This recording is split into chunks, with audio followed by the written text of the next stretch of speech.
नमस्कार प्यारे विद्यार्थियों, आप सभी 9th क्लास के विद्यार्थी ध्यान दें कि अपना जो व्याकरण पोर्शन है उसमें सबसे इम्पोर्टेंट जो चैप्टर है आपके लिए वो है शब्द निर्माण। ठीक है, आपने सुना पढ़ा देखा कि सबसे जो छोटी छोटी कहते हैं ध्वनि कहते हैं, और ध्वनि का जो लिखित रूप है उसे हम वर्ण कहते हैं। वर्ण की परिभाषा बहुत महत्वपूर्ण आपके लिए। इसे वर्ण किसे कहते हैं? तो मुख से उच्चरित वे सभी ध्वनियां जो अखंड होती हैं, यह इनका टुकड़ा नहीं किया जा सकता। तो कोई भी वर्ण बोलते हैं वो लिखित रूप में जो ध्वनि है वो वर्ण कहलाती है। तो ऐसे ध्वनि होती है, ध्वनि कहे वर्ण कहे बात एक ही रहेगी, लेकिन ध्वनि हम उच्चरित करते हैं और उसके बाद यूँ कहें कि जो ध्वनि का लिखित रूप है वो वर्ण कहलाता है, और वर्णों के मेल से शब्द बन जाते हैं। ठीक है, तो यहाँ बात में करेंगे शब्दों का निर्माण कैसे कैसे होता है। तो शब्द निर्माण आपका एक टॉपिक है व्याकरण में, उसको ध्यानपूर्वक देखना समझना है। और शब्द निर्माण में आपको देखिए शब्दों का निर्माण किस किस भांति होता है। तो यहाँ पर एक देखिए दो टॉपिक आपके एग्जाम में आने वाले हैं, वो है कि उपसर्ग और प्रत्यय। तो ये पहली बात आप जानते हैं कि उपसर्ग और प्रत्यय किसे कहते हैं। परिभाषा आपने रखी होगी, लेकिन समझने की बात यह है कि उपसर्ग कहाँ लगते हैं और इनसे किस प्रकार से बनते हैं, प्रत्यय कहाँ लगते हैं, इसका ध्यान रखना है। ठीक है, एक बात पे फोकस कीजिएगा, ध्यान दीजिए कि जो शब्द रचना होती है या शब्द निर्माण होता है, वो शब्द रचना की बात करें तो ये शब्द निर्माण जो होता है, तो शब्द रचना की दृष्टि से हिंदी भाषा में जो शब्द है कितने प्रकार के हैं, वो 3 प्रकार के शब्द हैं। ध्यान रखना, 3 प्रकार के। अब 3 प्रकार के शब्दों में भी कौन कौन से हैं? पहला हमारा है रूढ़ शब्द। ठीक है, रूढ़ को थोड़ा ध्यान में रखिए, अभी तो सिलेबस में आपके केवल ये शब्द निर्माण का ही है। रूढ़ शब्द के बारे में आपको जानकारी बहुत जरूरी है। रूढ़ किसे कहते हैं? तो रूढ़ का मतलब है कि वो अपना एक ही अर्थ लेके यानी कि अस्तित्व में रहता है। आपने कहते हैं कि जल, अब जल का मतलब जल ही रहेगा। हाँ, आप उसका पर्याय पानी कह दीजिए, जल कह दीजिए तो कह दीजिए, लेकिन जल का मतलब जो है वो एक ही अर्थ देगा।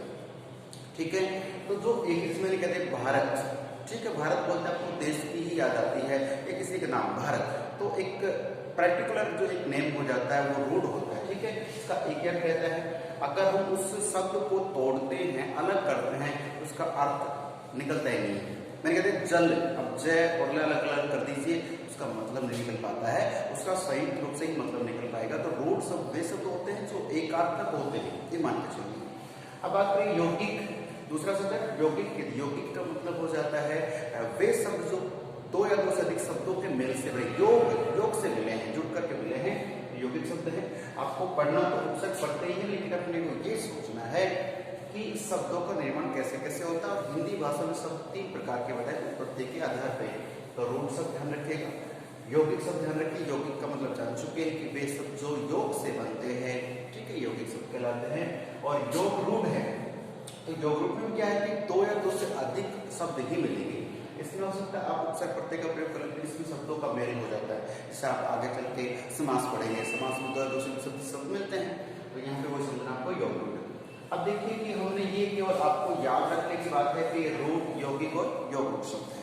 ठीक है, अब बात ये है कि जो उपसर्ग होती है उसकी परिभाषा आपको रटनी नहीं समझनी है। ठीक है, तो ध्यान दीजिए, एग्जाम्पल पे चलिएगा। मैं आपको एक एग्जाम्पल देते हैं, उपकार शब्द है। ठीक है, इसमें देखिए जो कार शब्द है, ठीक है, ये मूल शब्द रहता है।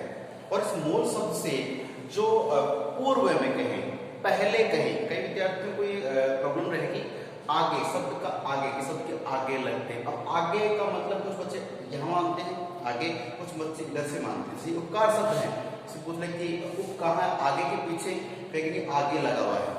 अब कई बच्चे आगे इधर मानते हैं, ये कंफ्यूजन रहती है, जिससे आपको पूर्व और उत्तर ये बाद में, पहले और बाद में ध्यान रखना है कि मूल शब्द के पहले कोई भी शब्दांश कहिए, क्योंकि ये जो होते हैं ये पूरा शब्द न मान के शब्द का अंश होता है। ठीक है, तो ये मूल शब्द आपका कार, और कार से पहले जो एक शब्द का अंश मात्र होता है, ये पूरा नहीं दे पाते हैं, ध्यान रखना। तो ये शब्द का अंश है, तो आप परिभाषा में बता सकते हैं कि वे शब्दांश या वे शब्द, कई बच्चे बोलते शब्द लेकिन शब्दांश, तो वे शब्दांश जो किसी शब्द के पूर्व में या पहले लगकर उसके अर्थ में परिवर्तन कर देते हैं। उसकी विशेषता बदल देते हैं। पहले सिर्फ कार था, अब कार का मतलब कारण होता है, काज होता है, ठीक है ना। तो यहाँ पे जो कार है, इस कार्य करने की करते कोई भी अर्थ लेते हैं, लेकिन यहाँ पे जो मूल शब्द है इससे पहले आप लगा दिया उप, और उप को अगर मिला के पढ़ेगा तो उपकार शब्द हो जाएगा।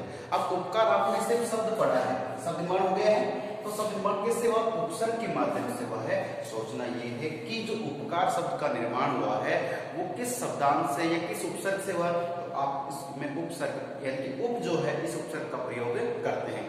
जरूरी के सारे शब्द उपसर्ग से बने, प्रत्यय से बनेंगे, तो हम देखेंगे इसे। एक शब्द होता है समाज, मैंने लिख दिया है, मान लीजिए ये लिखा मैंने समाज, ठीक है, समाज शब्द लिख दिया है। अब समाज में आप क्या जोड़ देते हैं? मान लीजिए इक प्रत्यय जोड़ देते हैं। क्या जोड़ दिया आपने? इक प्रत्यय। क्या बनेगा? सामाजिक बन जाता है। हम सब सामाजिक प्राणी हो जाते हैं ना। तो वही बात है कि यहाँ पे देखिए शब्द, ये मूल शब्द है, इसके बाद में कोई शब्दांश जुड़ रहा है तो वाक्यांश नहीं बोलना, शब्दांश बोलना है, ध्यान रखना, शब्द का अंश है। तो यहाँ पे आपका समाजधन क्या होगा? एक सामाजिक हो जाएगा। अब बात करें कि इसमें क्या है, ये सामाजिक जो शब्द बनेगा, सामाजिक, आप एक सब्जेक्ट भी आपका चलता है, सामाजिक शब्द बन गया है। ये जो सामाजिक शब्द बना है इसमें और इसमें अंतर आपको आना चाहिए कि ये उपसर्ग से बना है क्योंकि शब्द के पहले लगा है, ये बाद में लगा। तो जो बाद में लगते हैं वे प्रत्यय होते हैं और जो पूर्व में लगते हैं वो उपसर्ग होते हैं। इतनी छोटी सी बात आपको समझनी है जो आपको आगे तक काम आए, क्योंकि अभी तो बहुत काम हमें शब्द निर्माण से बनना है। तो शब्द निर्माण पर तो समझ चुके हैं आप, जैसे उपसर्ग से और प्रत्यय से शब्दों का निर्माण किया जाता है और ये शब्द आपके शब्द निर्माण में आएंगे। आप समझ चुके उपधनकार में किस तरह से बनेगा। संधि भी इसी प्रकार से बनती है, लेकिन संधि में शब्दों का नहीं वर्णों का मेल होता है, उसके उच्चारण में परिवर्तन आएगा, लेखन शैली में परिवर्तन आएगा। अंतर करना आपको आना चाहिए कि उपसर्ग प्रत्यय में शब्द का निर्माण होता है, वर्णों का मेल होता है, वो संधि होती है, वो अभी यहाँ नहीं पढ़ रहे हैं। तो आराम को ध्यान रखना कि उपधनकार से क्या बना। थोड़ा देखिए परिभाषा चाहिएगा कि उपसर्ग जो शब्दांश किसी शब्द के प्रारंभ में यानी कि शुरुआत में, पहले प्रारंभ में जुड़ करके मूल शब्द, ये मूल शब्द का ध्यान रखना। अब एग्जाम्स में इस प्रकार क्वेश्चन आते हैं, पूछ ले जाते हैं उपकार में मूल शब्द क्या है। कई बार क्या होता है कि उसमें एक सीधा ही शब्द होता है, उसमें उपसर्ग लगी नहीं होती है और हम कहते हैं इसमें उपसर्ग है। तो मूल शब्द है उसी का अर्थ आता है। तो मूल शब्द के अर्थ में परिवर्तन कर देते हैं तो वो शब्द क्या कहलाएंगे? वे उपसर्ग कहलाते हैं। वे शब्दांश जो मूल अर्थ में यानी कि पूर्व में लग के मूल अर्थ में परिवर्तन कर दें वो आपके कहलाएंगे उपसर्ग कहलाएंगे। अभी कितने होते हैं तो इस पे हम अभी अगला टॉपिक पे ध्यान देंगे। वैसे संस्कृत में 22 माने जाते हैं और संस्कृत के तत्सम शब्दों का ही हिंदी में तद्भव रूप प्रयोग कर लेते हैं, तो 22 हमारे काम आते हैं। साथ में कुछ उर्दू भाषा के भी, उर्दू के होते हैं या हिंदी के भी होते हैं। तो हमें मेन टॉपिक याद करने हैं कि जिससे उपसर्ग जो है वो संस्कृत के लिए प्रयोग करेंगे, हिंदी वाले भी अधिकतम याद करने हैं। तो आपको समझना ये है कि आपका पहला बिंदु शब्द निर्माण है, ये किस किस से बनता है? उपसर्ग प्रत्यय से बनता है। और यहाँ पे मैंने आपको 3 टॉपिक दिए, रोड, यौगिक और यौगिक शब्द बने हैं। अभी आप पढ़ोगे तो इन दोनों का ही आपको अध्ययन करना है। रूट शब्द को मैंने बता दिया है कि रूट में आपका प्रत्यय उपसर्ग काम नहीं करेंगे, ये अपने आप में कंप्लीट देता है, कंप्लीट होता है। यौगिक शब्द में 2 या 2 से अधिक शब्द मिलते हैं और यहाँ पे देखिए उपसर्ग प्रत्यय का प्रभाव ज्यादा रहता है। इसमें सेम वही रहेगा यौगिक शब्द है, लेकिन यहाँ पे अर्थ थोड़ा अलग लगता है। यौगिक शब्द कोई भी हो सकता है, विद्याधन आले हो गया, लेकिन यहाँ पे क्या होता है, जैसे आपने कभी सुना हो बहुब्री एक समास चलता है।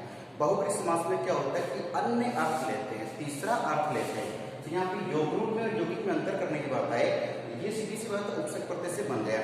यहाँ पर क्या है, तीसरा अर्थ आता है। जैसे हमने कहा कि लंबोदर, अब लंबोदर एक शब्द लंब धन उदर की बात करते, लंब लंबा, उदर पेट, तो यहाँ पे तो लंब उदर ये शब्द लंबोदर, लेकिन उसका अर्थ यहाँ पे लंबोदर हम एक ही बात मानते हैं, गणेश जी के लिए प्रयोग किया जाता है कि उदर जिसका लंबा है वो गणेश जी भगवान बात करें। तो यहाँ पे योग रूप में अंतर करना तो तीसरा अर्थ देता है और जितने भी बहुब्री समास के उदाहरण होते हैं वो सब योग रूप होते हैं। ठीक है, रूट का अलग मतलब है, यौगिक में सब जुड़ेंगे और यहाँ पे सब जरूर जुड़ेंगे, लेकिन इसका अर्थ अन्य होता है। और बात करनी उपसर्ग की, मैंने परिभाषा आपको दे दी, कुछ एग्जाम्पल नोट कर लीजिए फटाफट ध्यान दें।